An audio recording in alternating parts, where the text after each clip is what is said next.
Ifa mucaan na jalaa darbatayye. Eshi. Gaaffii qabdaa? Suba amma isaa turtan irratti gaaffii qabaa. Eh. Allahan jecha isaatiin waan hunda akka uume jecha isaa tahee jedhuun waan hunda akka uume barsiisaa turtanii. Jecha ta'e jedhuun argamsiisa yoo waa argamsiisu barbaade.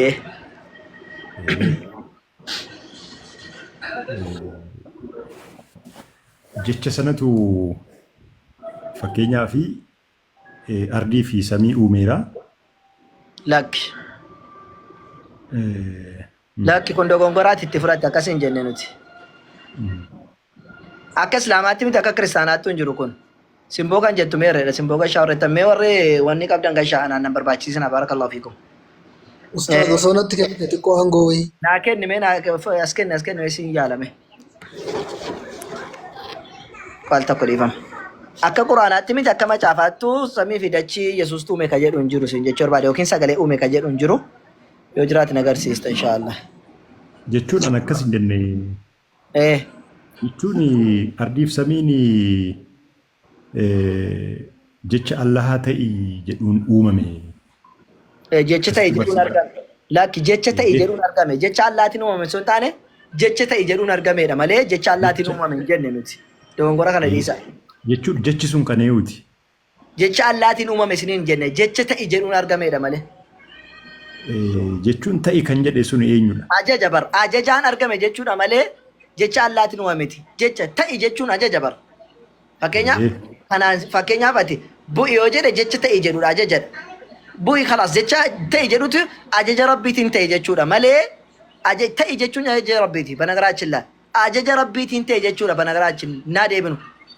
Yeroo jala geenye inni biisaarra geenyu ajaja rabbiitiin argame jechuudha. Jecha ta'e jedhuun argame jechuun ajaja rabbiitiin argame jechuudha.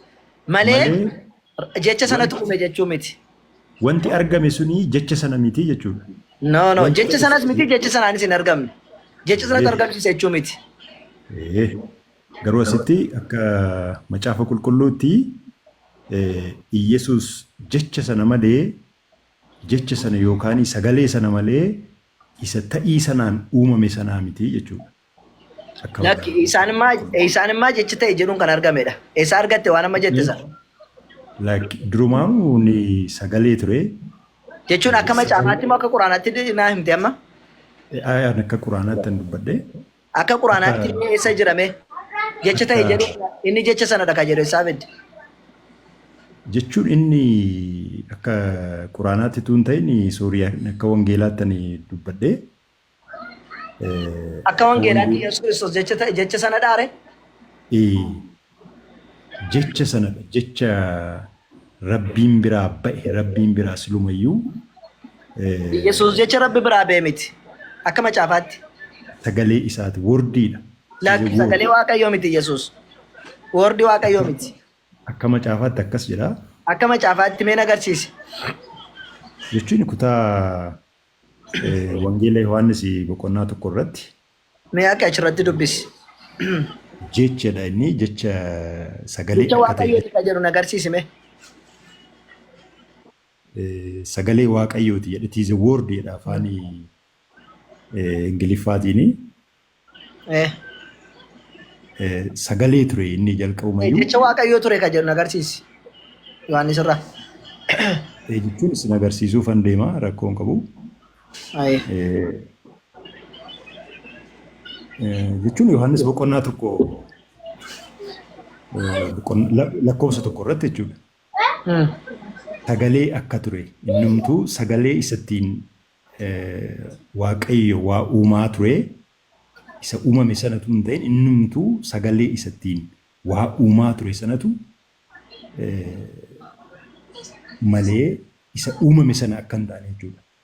Isti sagalee uumaa ture ta'uu isaan agarsiisi. Tokkoffaan ilaa asirratti wanta ati hin arganne amma isti sagaleen sun jecha Waaqayyo akka ta'e fidennaan. Dura ture isa sanatu foon ta'e. Maaliin ta'e si jedhama. Maaliin ta'e. Maaliin ta'e. Maaliin ta'e. Aangoo waaqummaa isaatiin maaliin ta'e yeroo jennu kun gaaffii cimaadha. Sammuu namaatti gaaffii cimaa ta'uu danda'a. Dandeettii isaatiin Waaqayyo nama foonii ta'e illee akka uumamedha. Okay. Ofiin ta'e gaafa jettu waaqayyoon jijjiirame jennure ofiin jijjiirame jennu nu deebisisaa. Jijjiirameetu ta'in asitti amma Hin ta'e jennaan bara ofiin ta'e naan jettee amma carraa tokko qabda. Takka waaqayyo ofiin ta'e dandeettii isaati yoo jette waaqayyoon jijjiirame jechuudha. Takka ammoo wanti isa taasisee jira yoo ta'e eenyutu isa taasise waan jedhu lama keessa. Amma fakkeenyaaf asitti waaqayyo hafuuraa mitiire. Waaqayyo qaamaan. Waaqayyo hafuuras haa ta'u hafuuraadhas akka jettutti. Hafuurri sun nama foonii gaafa ta'e maaliin ta'ee siin jedhu. Ofiin ta'e moo waan taasisee jira. Sagalee jechuun immoo waan qaqqabamu waan harkaan ijaan laalamu tun ta'e. An definitionii kana keessa galtee akkana ibsitu hin barbaanne gaaffii gabaabaa. Sagaleen sun nama foonii ta'ee gaafa jettu sagaleen sun ofii isaa nama fooniitti jijjiirame moo sagaleen sun maaliin ta'ee siin jedhu. Sagaleen sun ofuma isaa waaqayyoon ture jedha ustaazii. Waaqayyo akka ture maa waliin hin falmine dhiisnee dabarre san tokko tokko irratti dhiisnee dabarre Yohaannis tokko tokko irratti. Affite Yohaannis tokko sadirras finne amma Yohaannis tokko kudha afur irra jira. Yohaannis tokko kudha afur irratti sagalichis nama foonii ta'ee nuun jedhame. Maaliin ta'een siin jedhe.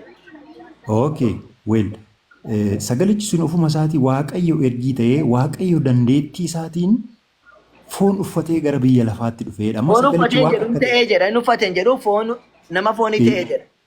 Gubbaatti sagalichi waaqayyo akka ta'e waliigalee irraa asitti nama foonii ta'ee jedha moo uffatee jedha. Nama foonii ta'ee jedha. Ta'ee jedhamti. Kanaafuu akkamitti ta'ee siin jennaan waaqayyo waan danda'a waan ta'eef ofii isaa ta'ee jette akkasitti dabarru. Kanaafuu waaqayyoon jijjiiramaa jechuudha. No, waaqayyo hin jijjiiramu. Innaa akkamitti taaree waaqayyo kan ture nama foon erga ta'e ofii ta'ee ganaan jette waaqayyo fi jijjiirameeraa jenna ka. Asitti waaqayyo hin jijjiirama ta'e akka hin jijjiirame jechuu utuu hin ta'in akkuma malee konni foon namaa uffatanii sheexanni illee bifa garaagaraatiin mul'atu waaqayyo illee dandeettii. Malaakonni gaafa nama foonii ta'anii dhufan jijjiiramanii dhufan moo miti? Isaan exist namaan appiir ta'anii mul'atan ka ija namaatti. Namatti ta'anii mul'atan garuu jijjiiramanii itti mul'atan moo miti? Kanaafuu waaqayyo gaafa nama ta'e mul'ate jijjiiramee mul'ate moo mul'anne? Waaqummaan isaa jijjiiramee tun ta'in inni jijjiirame sun waaqummaa siin gaafadha. Waaqummaa isaa jijjiiramne son taane waaqayyo nama ta'e gaafa mul'ate yookiin gaafa nama ta'e waaqummaa isaa sana jijjiiramee nama ta'e nutti mul'ate moo mul'anne? Waaqummaa isaa qabatee foon uffatee jijjiiratee dhufe nutti. Akkasiin jedhu kaan agarsiisa kan akkas jedhu. Waaqummaa isaa qabatee foon uffatee dhufe kan jedhu. Gubbaatti sagalichi waaqayyo jennee ergi. An dubbii gabaabaa si gaafadhe sagalichi waaqummaa isaa qabatee foon uffatee dhufe kan jedhu agarsiisa.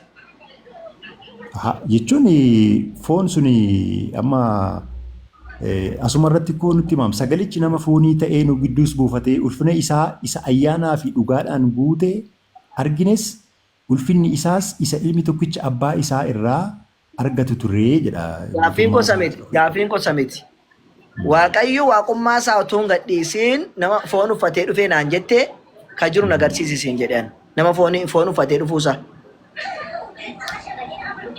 Jechuun asitti Filiphiyos boqonnaa 3:7 yoo dubbisnee nutti himuu danda'a asirratti akka inni maa Filiphos irra kan jirummaa inni numaayyuu kan waaqayyoon isa wal qixxeessu dhiisee dhufe jedhanni. Inni dhiisee dhufe jedhan da'u inni na gargaara malee sin gargaaru. Ati kan naan jette waaqummaa isaa qabatee foon uffatee naan jette. Foon uffate kan jedhu mee agarsiisi tokko. Jechuun suma kana dhaga amma suma 14 kanatu dubbisne akka foon uffatee dhufe kan nutti agarsiisudha ustaazi. Mee gaaffii tokko si haa gaafadhu mee.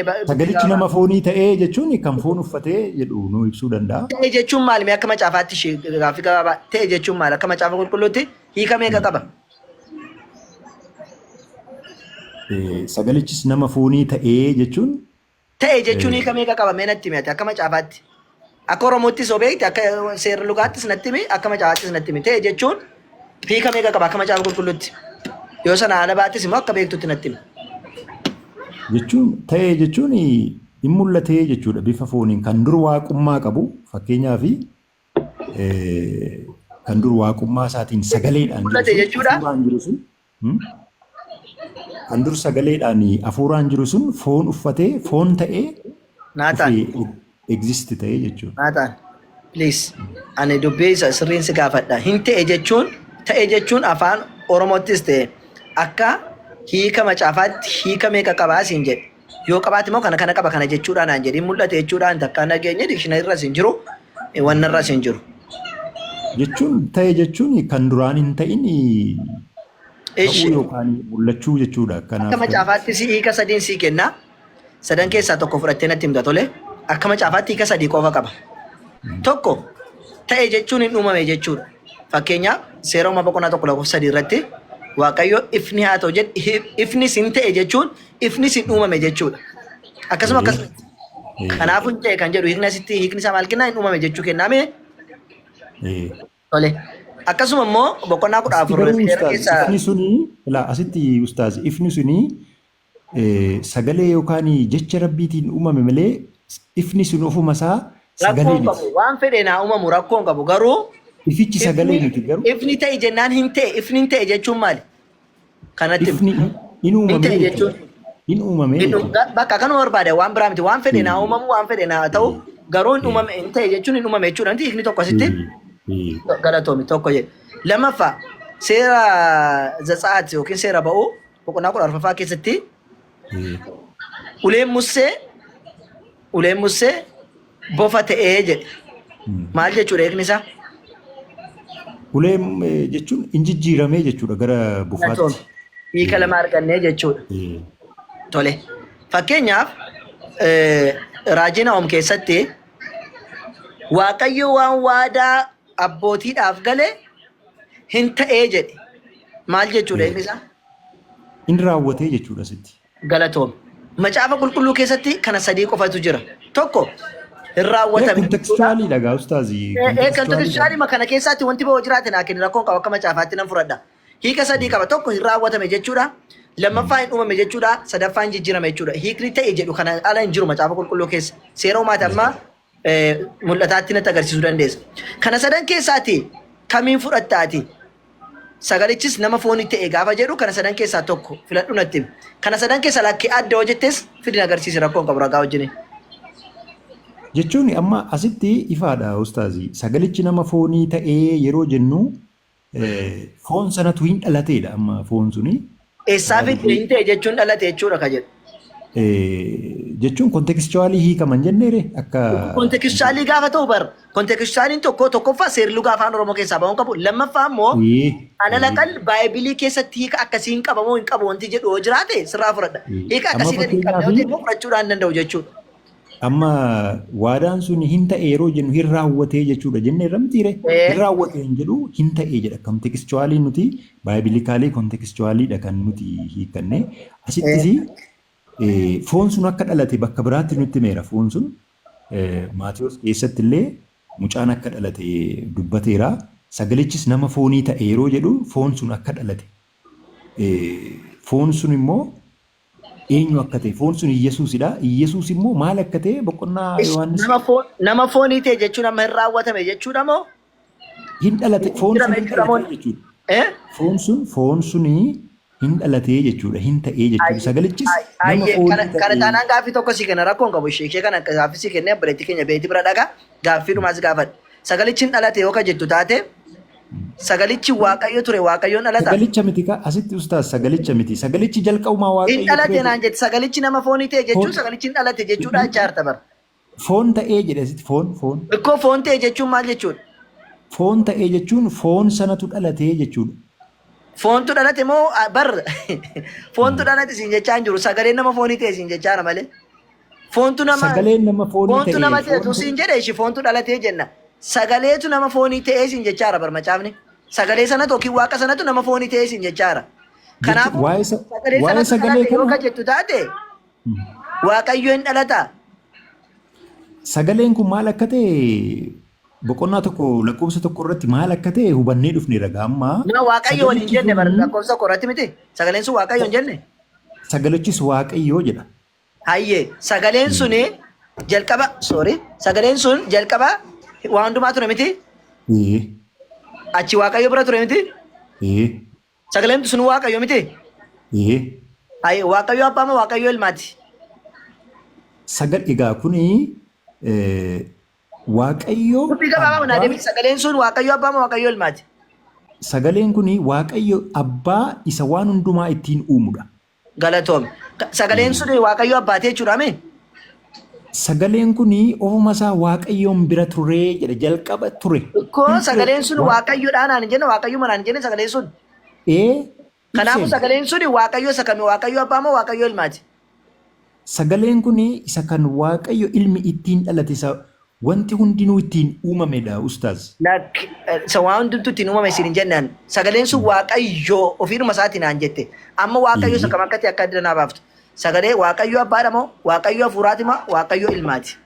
Kunoogaa amma lakkoofsa tokkotti deebinu gaa amma achitti kana xumurree dhufneen se'ee sagalichi jalqaba waan hundumaa dura ture sagalichi waan hundumaa dura ture. Ko sagalee waan hundumaa dura ture sun waaqayyo abbaati moo waaqayyo ilmaati moo waaqayyo hafuuraati si gaafadheem. Wanumti kee deddeebiin hin jiru. Waaqayyo sagalee isaatiin waan hundumaa uumedha.